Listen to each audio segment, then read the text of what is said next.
राम राम राम राम राम राम राम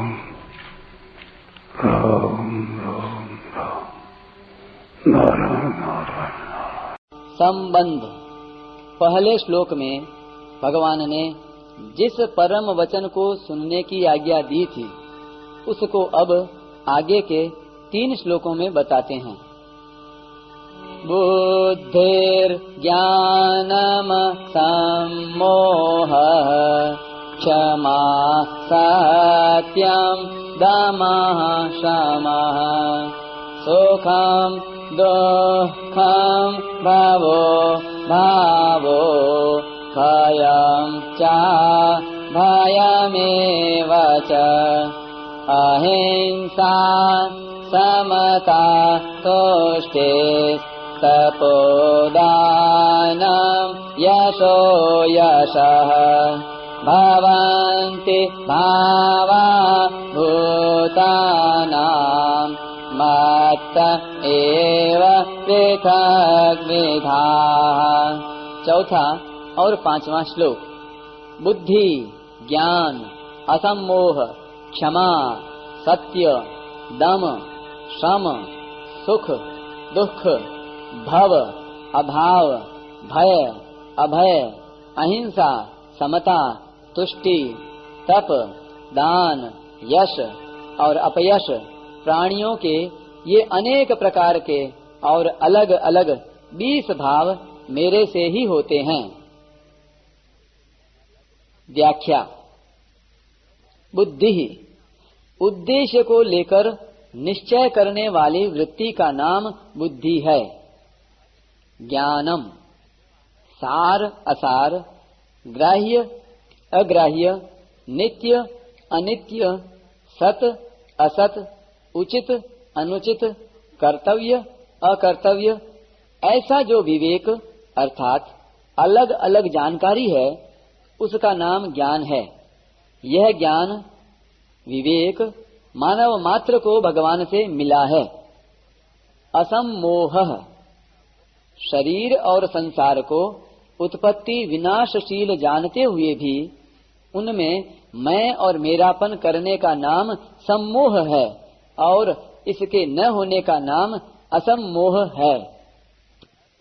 क्षमा कोई हमारे प्रति कितना ही बड़ा अपराध करे, अपनी सामर्थ्य रहते हुए भी उसे सह लेना और उस अपराधी को अपनी तथा ईश्वर की तरफ से यहाँ और परलोक में कहीं भी दंड न मिले, ऐसा विचार करने का नाम क्षमा है। सत्यम सत्य स्वरूप परमात्मा की प्राप्ति के लिए सत्य भाषण करना, अर्थात जैसा सुना, देखा और समझा है उसी के अनुसार अपने स्वार्थ और अभिमान का त्याग करके दूसरों के हित के लिए न ज्यादा न कम वैसा का वैसा कह देने का नाम सत्य है। दमः शमः परमात्मा प्राप्ति का उद्देश्य रखते हुए इंद्रियों को अपने अपने विषयों से हटाकर अपने वश में करने का नाम दम है और मन को सांसारिक भोगों के चिंतन से हटाने का नाम शम है।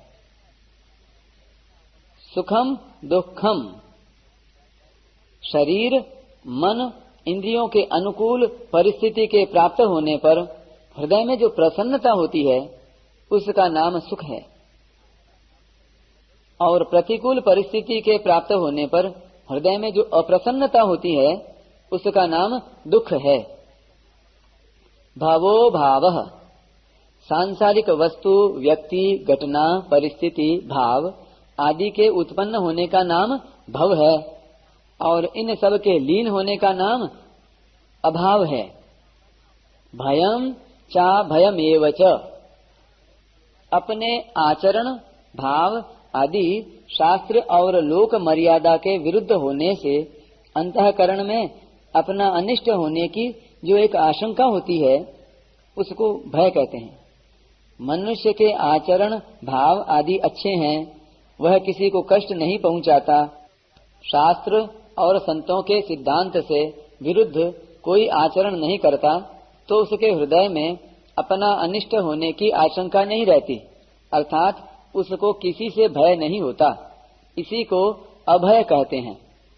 अहिंसा अपने तन, मन और वचन से किसी भी देश, काल, परिस्थिति आदि में किसी भी प्राणी को किंचन मात्र भी दुख न देने का नाम अहिंसा है।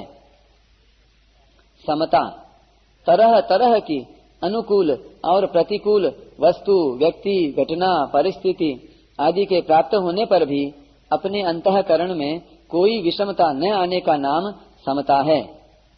तुष्टि आवश्यकता ज्यादा रहने पर भी कम मिले तो उसमें संतोष करना तथा और मिले ऐसी इच्छा का न रहना तुष्टि है।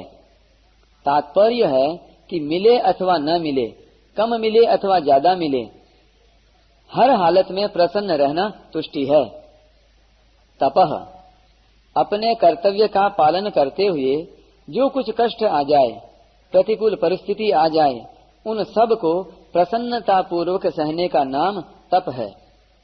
एकादशी व्रत आदि करने का नाम भी तप है।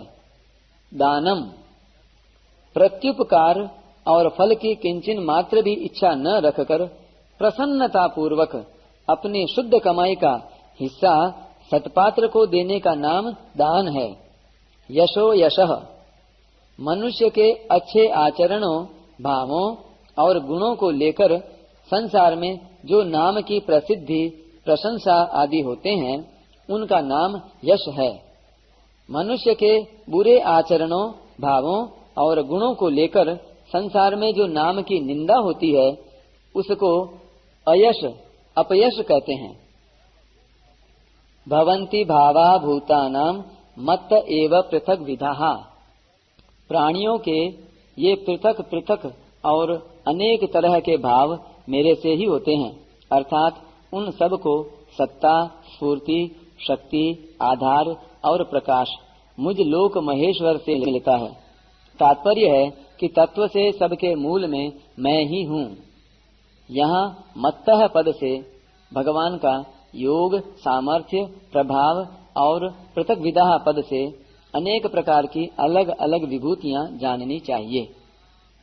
संसार में जो कुछ विहित तथा निषिद्ध हो रहा है, शुभ तथा अशुभ हो रहा है, और संसार में जितने सद्भाव तथा दुर्भाव हैं, वह सब की सब भगवान की लीला है। इस प्रकार भक्त भगवान को तत्व से समझ लेता है तो उसका भगवान में अविकल्प योग हो जाता है, अर्थात अविचल योग हो जाता है।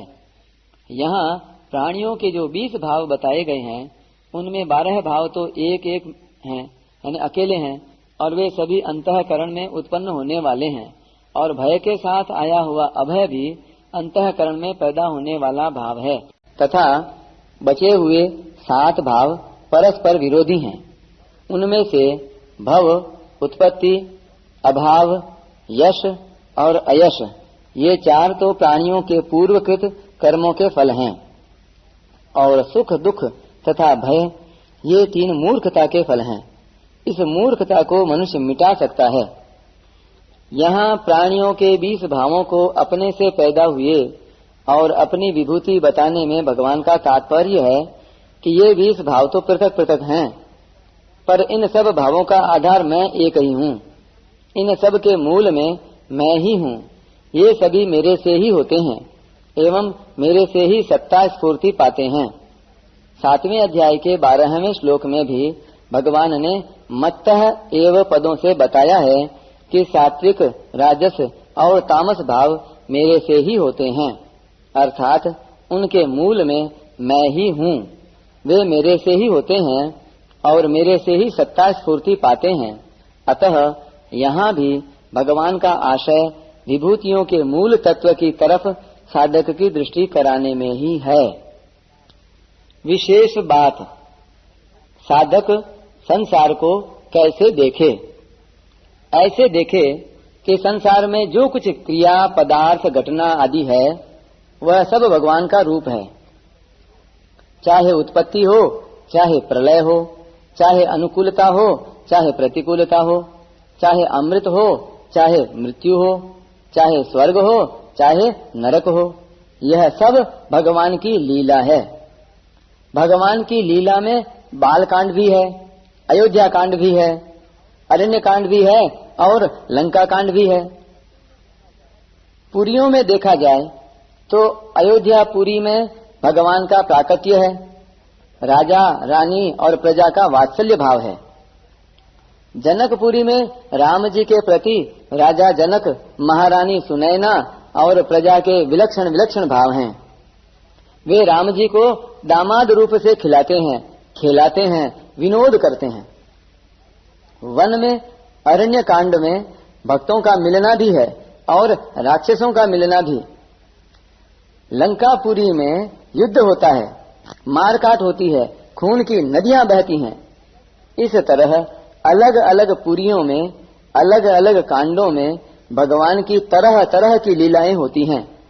परंतु तरह तरह की लीलाएं होते हुए भी रामायण एक है और ये सभी लीलाएं एक ही रामायण के अंग हैं तथा इन अंगों से रामायण सांगोपांग होती है। ऐसे ही संसार में प्राणियों के तरह तरह के भाव हैं, क्रियाएं हैं। कहीं पर कोई हंस रहा है तो कहीं पर कोई रो रहा है, कहीं पर विद्वत गोष्ठी हो रही है तो कहीं पर आपस में लड़ाई हो रही है, कोई जन्म ले रहा है तो कोई मर रहा है। जो विविध भांति की चेष्टाएं हो रही हैं वे सब भगवान की लीलाएं हैं। लीलाएं करने वाले ये सब भगवान के रूप हैं। इस प्रकार भक्त की दृष्टि हरदम भगवान पर ही रहनी चाहिए, क्योंकि इन सब के मूल में एक परमात्मा तत्व ही है। परिशिष्ट भाव, ज्ञान की दृष्टि से तो सभी भाव प्रकृति से होते हैं, पर भक्ति की दृष्टि से सभी भाव भगवान से होते हैं। अगर इन भावों को जीव का माने तो जीव भी भगवान की ही परा प्रकृति होने से भगवान से अभिन्न है। अतः ये भाव भगवान के ही हुए। भगवान में तो ये भाव निरंतर रहते हैं, पर जीव में अपरा के संग से आते जाते रहते हैं। भगवान से उत्पन्न होने के कारण सभी भाव भगवत स्वरूप ही हैं। पृथक विधाः कहने का तात्पर्य है कि जैसे हाथ एक ही होता है पर उसमें अंगुलियां अलग अलग होती हैं, ऐसे ही भगवान एक ही हैं पर उनसे प्रकट होने वाले भाव अलग अलग हैं।